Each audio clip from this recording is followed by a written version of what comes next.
சரி, காங்கிரஸுக்கு வருவோம். காங்கிரஸ் ஒருபடி மேலே இப்போ என்ன பண்ணிட்டாங்க அப்படின்னா, எப்பா 6 தொகுதியில் முறைகேடு நடந்திருக்குன்னு சொல்கிற, அப்போ 6 தொகுதியிலையும் இவங்க ஓட்சோரி பண்ணி தான் ஜெயிச்சிருக்காங்கன்னு சொல்கிறியா?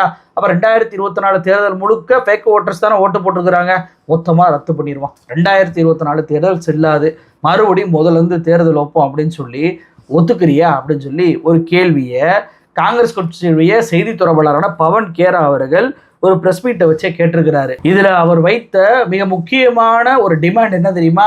தேர்தல் ஆணையமும் சரி, பிஜேபியும் சரி, எலக்ட்ரானிக் ஓட்டர் லிஸ்ட் டேட்டாவை நீ எல்லா தொகுதிக்கெல்லாம் கொடுக்க வேணாம், பிரதமருடைய வாரணாசி தொகுதிக்கு மட்டும் அந்த எலக்ட்ரானிக் ஓட்டர் டேட்டா லிஸ்ட்டை வெளியிடுவதற்கு உங்களுக்கு தைரியம் இருக்கா அப்படின்னு சொல்லி ஒரு டிமாண்டை வச்சிருக்கிறாரு. அதாவது பிரதமர் பதவியை, பிஎம் பதவிக்கு மோடி அவர்கள் டிசர்வ் கிடையாது, இவர் ஓட்சோரி மூலமாக தான் வெற்றி பெற்றிருக்கிறாரு.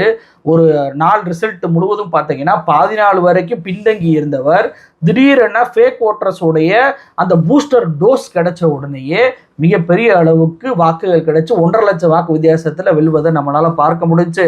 அப்போ ஓட்சோரி மூலமாக தான் உங்களுடைய பிரதமரே வாரணாசி தொகுதியில் வெற்றி பெற்றிருக்கிறதுனால ஓட்டர் டேட்டா லிஸ்ட்டை, அதாவது எலக்ட்ரானிக் ஓட்டர் டேட்டா லிஸ்ட்டை ஒன்னால் வெளியிடுவதற்கு உனக்கு துணிச்சல் இருக்கா அப்படின்னு சொல்லி அவர் ஒரு கேள்வியை கேட்குறாரு.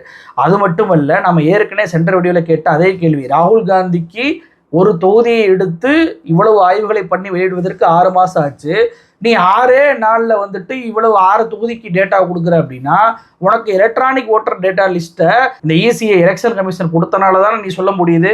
அப்போ இது ஃப்ராடுத்தனம் இல்லையா, ரெட்ட நிலைப்பாடு இல்லையா? ராகுல் காந்திக்கு நோட்டீஸ் அனுப்புறவன் ஏன் உனக்கு மட்டும் அனுப்பவே இல்லை அப்படின்ற அந்த கேள்வியுமே கேட்டிருக்கிறாரு.